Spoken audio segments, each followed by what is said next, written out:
আল্লাহ পাকের কি অশেষ মেহেরবানি। এই প্রতিবন্ধী মুরগিগুলো আমার ভাগ্যেই জোটে। দেখুন, এটার ঠোঁট, নিচের ঠোঁটটা অনেক ছোট, উপরের ঠোঁটের তুলনায় নিচের ঠোঁটটা অনেক ছোট। এর কিন্তু খাওয়া দাওয়া করতে খুব একটা প্রবলেম হয়, যে কারণে আমি ম্যাক্সিমাম সময় তুলে খাওয়াই।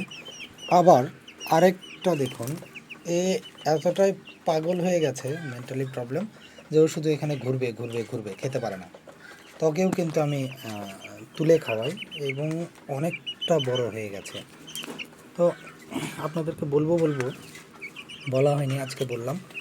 দেখুন, ও কিন্তু নিজে খেতে পারে না, যতই দিয়ে রাখি আর যাই করি, ও ও খাবে না। ও শুধু ওখানে ঘুরবে, ও শুধু ওখানে ঘুরবে, এই যে ওখানেই ঘুরবে, শুধু এই বাঁ দিকে ঘুরতেই থাকবে ঘুরতেই থাকবে, আর কিছু করবে না। ও শুধু বাঁ দিকে ঘুরতেই থাকবে, খাওয়া দাওয়া করবে না।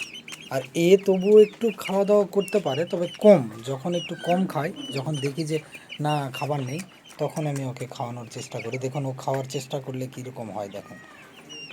যদি একটা খাওয়ার চেষ্টা করে তাহলে আপনাদেরকে দেখাতে পারবো, আদারওয়াইজ পারবো না।